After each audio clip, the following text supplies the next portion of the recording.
KiLynn King, what a big weekend. Saturday, August 28th, NWA EmPowerrr. In the long storied history of the NWA, this is the first time an all-women show, and you're a big part of it. And this is part 2. Yeah. So basically, your brothers have been or are in the military, and it lends itself to the question, did you ever have any thoughts of joining the military? There was a short, brief, like 5-second window of time right before I graduated high school that I thought about it, because I have 5 brothers and 4 of them went to the military. I had two go in the Marines, 1 in the Air Force, and 1 in the Navy. And I feel like at that point it was kind of just expected, like everybody in our family ended up going into the military, but it never ended up working out, because like I did a lot of performing arts in high school, and I had the desire to follow that into college, because like even if I wasn't going to be a wrestler, I knew that I wanted to be an entertainer. So before I actually took the dive into wrestling, I was more into the entertainment part. So a brief period of time, but it never ended up happening. It was a very short window of thought. You're in St. Louis now? Yes, yeah. And I'm curious, I don't know how much time you're gonna have. Do you like ribs? Are you gonna try the St. Louis baby back ribs? I love ribs. I don't know what our schedule looks like yet, but if time allows it, I'm absolutely down to go get some ribs. I just got to make sure I don't got to be anywhere, because you know how messy that can get. Yeah, you're very messy, of course. But I wanted you to know that St. Louis, that is one of the things they're famous for, is their baby back ribs. So I got to try it, because who knows when I'll be back. So, well, NWA EmPowerrr, really cool. Part of this big event, they're going to have the NWA Women's Tag Team Title Tournament. You're a big part of that. You're teaming with Red Velvet, who you know quite well from not only the Indies, but also with AEW. Because as story has it, you, Red, and Big Swole sort of combined forces on a few of the shows. And now you and Red are going to be at NWA EmPowerrr in a tag team against the FreeBabes. yes. And I want you to talk to that, because Miranda Gordy, the daughter of Terry Bam Bam Gordy, the late Terry Bam Bam Gordy of the fabulous Freebirds, is part of that team.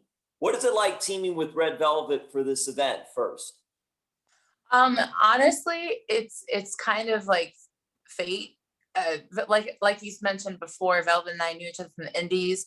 From the moment we met each other, we kind of knew we were meant to be in each other's lives. We just had a very good connection, and so we always kept in touch. And then our journeys in AEW started roughly around the same time.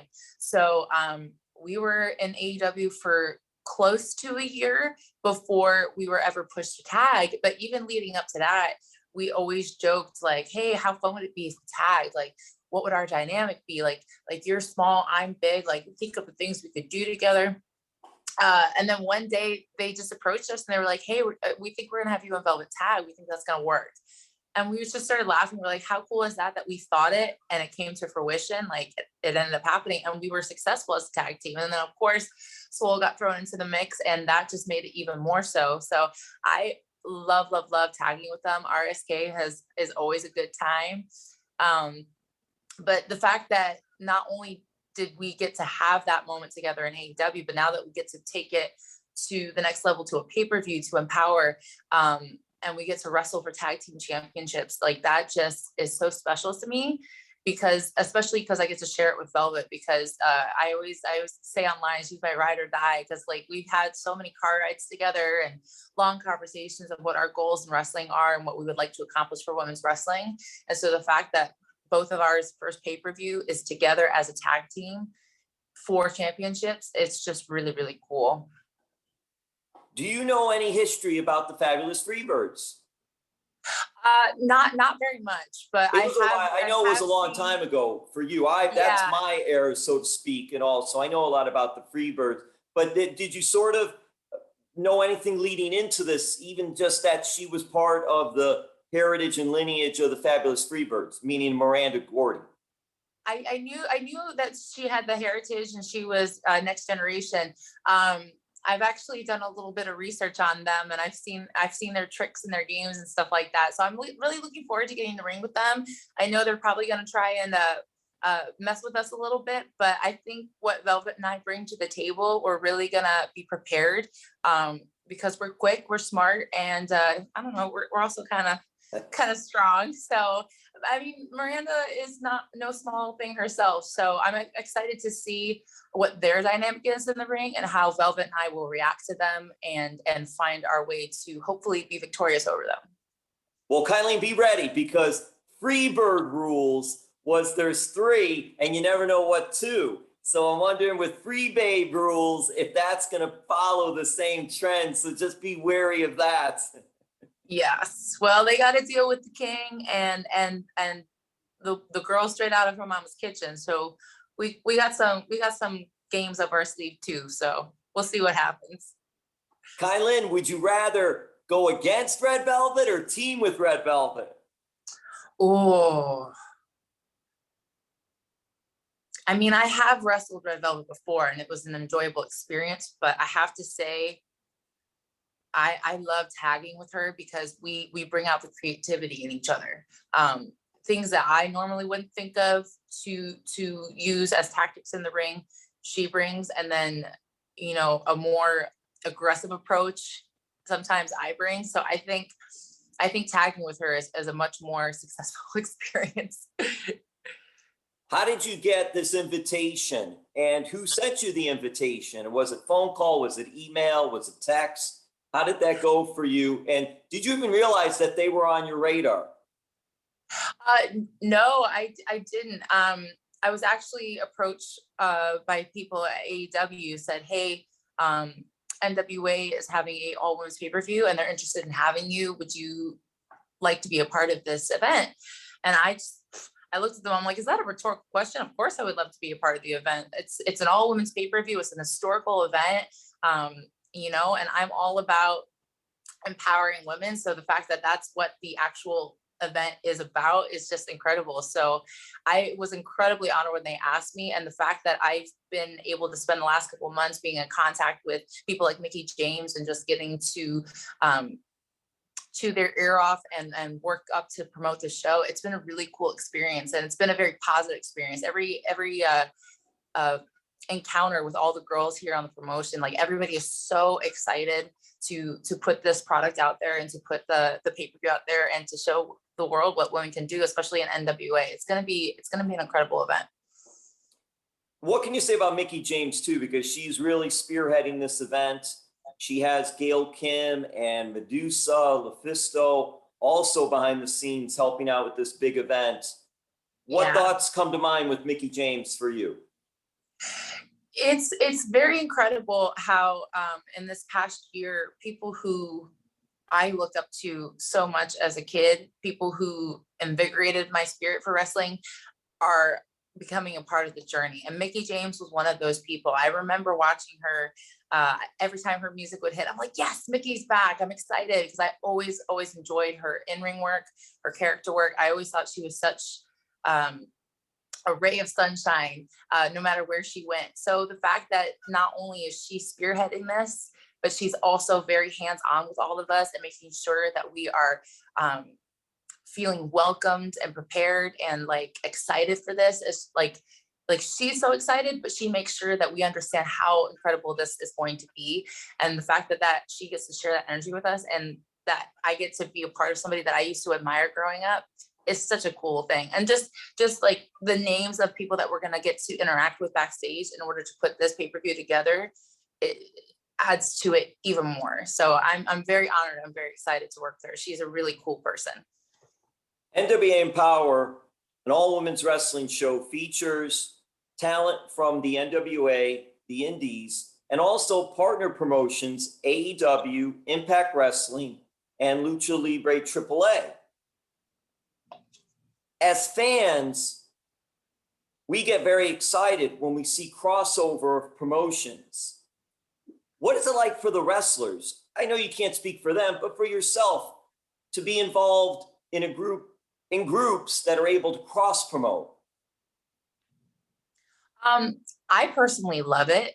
I don't think I can't think of a wrestler who probably wouldn't like it, because for me, I am always hungry to wrestle new people. Not just people who are known and really good, but just new people all the time, because my heart always wants to grow and learn, and you can't necessarily always learn and expand your knowledge and your abilities with the same people over and over again. You can build a great chemistry and connection with them, but I think too, as wrestlers, we also grow in an incredible way when we wrestle new people, and I love that. That's why, like, whenever I get to go to a new state and wrestle a new person, I'm always the most excited, because I'm curious how it's going to come out and what lessons I'm going to learn and how I'm going to evolve as a wrestler. So the fact that we get to do all these crossovers and wrestle people that we necessarily didn't think we'd get to wrestle is really, really cool. Yeah. And like, I remember thinking, like, not even 2 years ago, like, oh, these people are so great, but they're already here on this platform, so I'll probably never get a chance to wrestle them. It'll probably be one of those things, like 20 years later, we get in the ring for the first time. But just within the last year and a half, I've got to wrestle people I never thought I would get to wrestle, not in just AEW, but on the indies and now here in NWA. So I think the crossovers is a great idea, because it gives people matches that they didn't know they wanted, you know? So that I'm personally a huge fan of that. Could this lend itself to seeing you more in NWA, or is that too far down the road to think about right now? I hope so. I just always want to be working, you know, and I love being in that ring. I love being around other women and just evolving and growing together. So if this leads to more opportunities with NWA, I would definitely be open and excited for that. How has AEW helped KiLynn King? Oh, so many ways. It's easy to say that AEW has helped me become more known. But honestly, this past year and a half, my thirst for knowledge in wrestling has just grown incredibly. So, like, getting to train with Dustin and getting to be around such legends in AEW and just get to pick their brains, like, I'm wrestling in ways I didn't know I could wrestle, if that makes any sense. Like, there was a short period of time where I was on the indies where I really didn't have a place to train. You know, I was kind of going through the motions, because sometimes as wrestlers, we're kind of stuck or broke or something like that. So I was going through a period of time where I really was just living show to show, and I would show up as early as possible, and I would train with whoever was there as much as I could before the show would start. And so I felt like my abilities and my learning kind of got halted.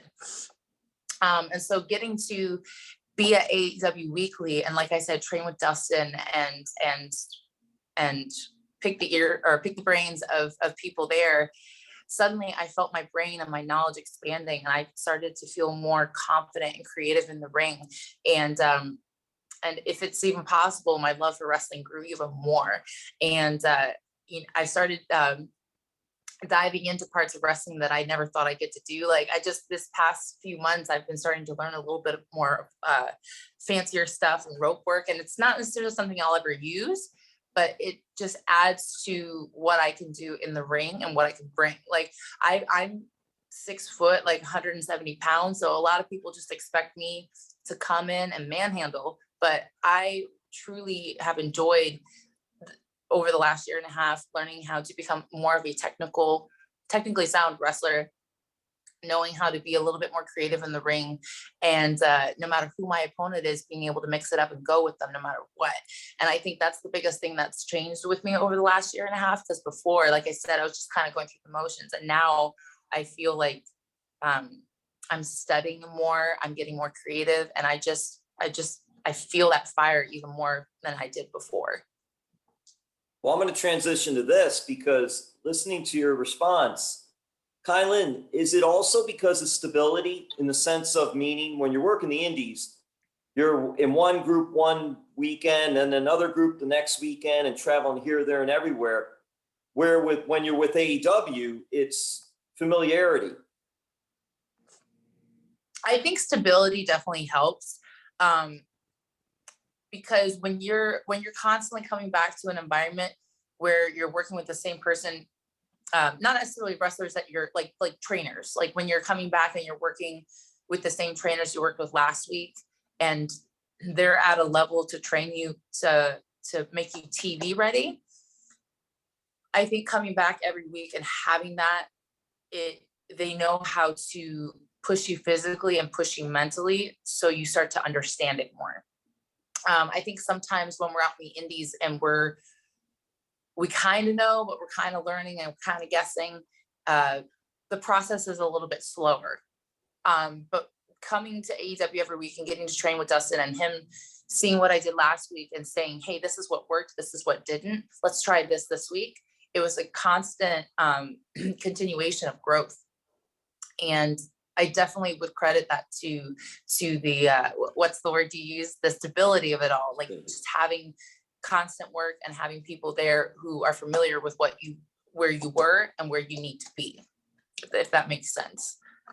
It does. And continuity, stability, it all lends itself to those measures.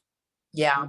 When you're with different companies, and mostly we'll talk AEW in this realm because you've been there consistently for a while.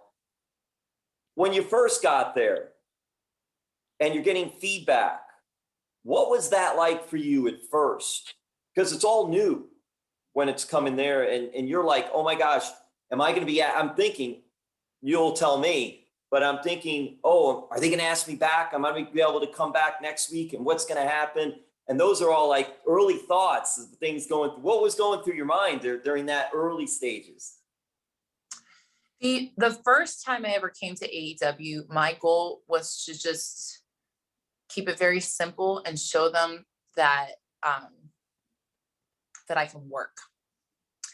After that, it was after the invitations kept coming and I kept coming back, it started to become showing them that I can adapt to a more bigger stage.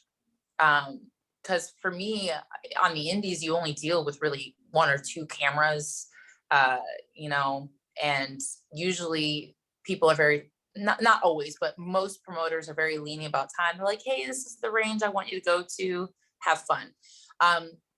When you come into a company like this, the parameters are much stricter. You've got a ton of cameras. You have crowd, like all different angles of crowds to worry about, different kind of lighting. You have to worry about, entrances are much more extravagant. You have to worry about, listening to the people in the back through the headset. You have to worry about times. You have to worry about, no matter what happens when we get here, this is what needs to happen. There's a lot more psychology and a lot more of a mental aspect to it. So every week it was just about learning that part of the business and becoming more familiar and more confident with that and showing them like, yeah, I haven't been doing this long, but I'm coachable and I'll listen and I will grow with you. And they're always so good about that. Like when you come back, they always want you to just get better. Even if you're just there a few times, they want to make sure that the time that you have there, that you learn as much as you possibly can. And that's one of the great things about AEW is it's like, you don't just work with one person. Everybody there is somehow, you'll interact with them and you'll get to learn and conversate with them. It's really incredible. Camera angles. That is just, oh my God. And when you start talking about that, all I can think of is you coming out and then making sure you're looking at the hard camera, the main camera, and winking or doing something there and all. Yeah. Is it really about just watching the red light, or is there another trick to the trade without pulling the curtain back too much? Well, that's what I was told, because like the first time I was on AEW and I wrestled Penelope, I can't remember if anybody told me about the red light. They just said, always find a camera. I want to say that's what happened. So I think they didn't want me to freak out too much. I think they wanted me to just enjoy the wrestling, enjoy seeing like a bigger stage and just see how I reacted to that. And then it wasn't until shortly after they were like, all right, these are more of the details that you need to know in order to have really good moments and for us to get good angles of you so we can put you over even more. I'm getting better about finding the red light, but sometimes I just have to, you know, if I'm caught up, because for me, like I get very into it, especially like when I'm rocking and rolling, I just kind of naturally react. I don't try to plan it too much. So for me, as long as I can find a camera and I can just hold my gaze there for long enough that they'll be like, oh, okay, we need to switch it over here. That's usually what I try to aim for. But with time, I'm hoping that it'll just be a natural, oh, I see red. And I just go. So yeah, it takes time. It's some people get it right away. And some people, it's just like, they're more zoned in on what's happening in the ring, that sometimes it's very easy to forget, like, oh, hey, we have all this other stuff coming out there. Like there have been times where like I'll go for a pin, or I'll be talking to the ref, and I'll forget about the cameras, even just for a split second, and it can affect the visuals that they get for you. So it's a little bit harder to learn, in my opinion, than the wrestling, but it's fun. It's really, really fun, because then slowly over time you start to realize, like, oh, this is why when this happens, nobody's in a rush to get to the next thing, because we have to capture these moments. It's really, really cool. It is really cool. And a two-part. I'm curious then, are you watching yourself afterwards? Are you watching what you did, especially on when it's for AEW, anything that's going to be shown on some type of streaming or TV platform? And I think also the second part of that is coming out, your ring entrance, and then after the match. It's always good to find that hard camera, that main camera, because it usually seems like that's when the main camera really takes effect. Yeah. Oh, the first part was, I do watch myself sometimes. I kind of cringe, because I think as human beings, there's always like little mannerisms that we don't realize we do. And so sometimes when I watch myself, I'm like, why did I make that face? Or why am I hunched over like that? So I purely watch for the wrestling technique, and to see what moments I'm good at remembering to find cameras, and what moments I go way too fast through. I'm still trying to get better at that. So I watch it back for that aspect. I try not to watch them too much, because then I'll just start nitpicking it like crazy and not want to wrestle anymore. And then, yeah, the post matches, like I remember the first time I won in AEW, I didn't know what to do with myself. It was very, very strange. Like I was so used to just, you know, getting knocked out, rolling out of the way, and waiting until the music stopped. And now it's like, whenever those moments happen, like I found my thing to go to now. But I just remember the first time I just stood there, and I'm like, the camera got really close to my face, and I was like, do they want me to say something? Like, do I need to like get cocky here? Like, what do I do? And I think I ended up like standing on top of the rope and like screaming and like pounding my chest, but it was just not very characteristic of me, at least the way I screamed. Like it was like it was like a panicky scream. It wasn't even like a warrior scream. It was just like, I think I'm supposed to do this kind of thing. So that comes with time too, but also like when you get put in that position where you have to celebrate yourself afterwards, it's a matter of like, well, what would I do in real life? And then it starts to naturally come, and then the camera being there in front of your face isn't as overwhelming. So yeah, so now I have my little thing, which is actually really cool. It comes from, a lot of people ask me why I do that in my entrance and post match. It's actually the beginning motion of a karate kata that I did for my first Dan black belt. It was the opening. It was like I forget what the meaning of it was, but it was like one of my favorite katas to perform. And it was also very meaningful, because it was the kata that achieved me my first black belt. So I was like, all right, I always enjoyed doing that. So I was like, it's kind of like dancey like. It has a little bit of a performance aspect to it. So I started doing that, and I don't think a lot of people know that. So that's the reason why I do that hand gesture in my entrance and post match. That is cool history for that. That's something very learned. I like that. I'll say we'll wrap this up, because I thank you for spending all this time. This has been so awesome. I always enjoy talking to you, whether it was just at a show, whether it was Ronin Pro Wrestling or wherever. It's so nice to do this as well. What are your thoughts of this? The stir it up. And your partner. What's that? And your tag partner, from your tag partner and all. What are your Yes. thoughts of that one? I personally think that it's fantastic. I think Velvet's a lot better at it than I am. I'm better at the whole screaming thing. But we make it work. She's showing me some recipes. She made brownies the other day. They were delicious. And I do like to bake, so I'll get into it, but I'll have to find my own spin. Maybe we'll open up a kitchen together, like King's Kitchen or something like that. I don't know. That's really good. I like that. Hey. Yeah. Oh, KiLynn, very, very much so. Thank you so much. Hey, social media for fans, where can fans check you out? Yeah, all my social media is super easy to find. Twitter and Instagram, it's at KiLynn King. I do have a Facebook. I don't use it that much, but it's also under KiLynn King. So if you guys want to follow me on there, you're more than welcome. And if you are looking for, I know a lot of people tag me on Twitter all the time and are always saying like, hey, where can I buy your merch? I sell my merch through a website called fullygimmicks.com. There's 3 different t-shirts designed currently. I think there's stickers, phone cases, bunch of random little things. You just go on there, you type in KiLynn King and my designs will pop up. And I do sell merch at my shows. So I always appreciate if you guys come to shows, buy a t-shirt.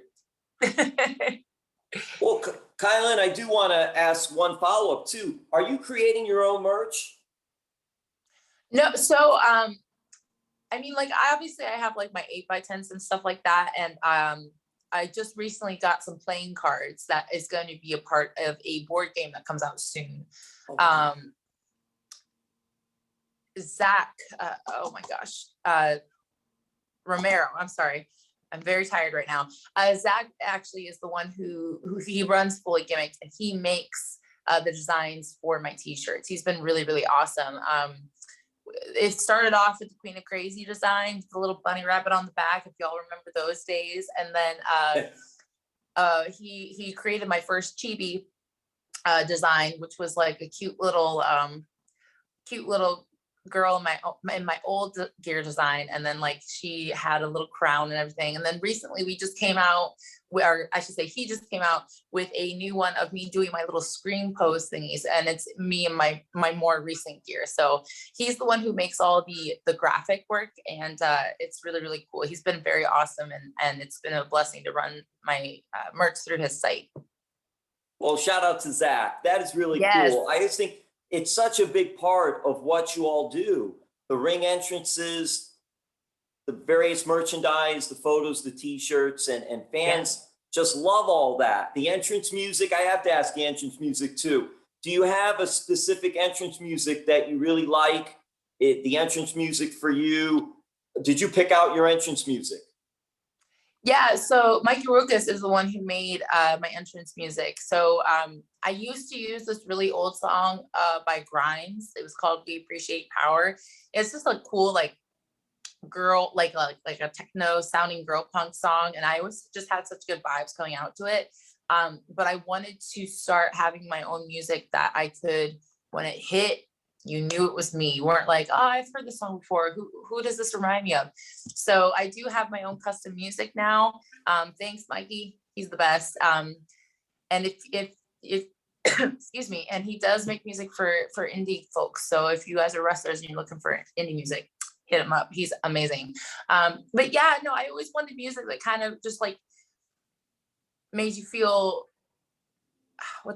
I'm trying to remember how I described it to him when I asked him, or when he asked me what I wanted for music. I always wanted like confident, powerful sounding. Powerful. Yeah, confident and powerful sounding that was kind of like superhero sounding, but also kind of had a rock vibe to it. And he came up with this awesome song, and it's called We Can Be Kings. You can find it. It's actually on YouTube and it's on Spotify. Well, KiLynn, thank you so much for all the time. All the best. NWA EmPowerrr, huge event Saturday, August 28th in St. Louis at the Chase. Wrestling at the Chase returns. Thank you so much. Thank you.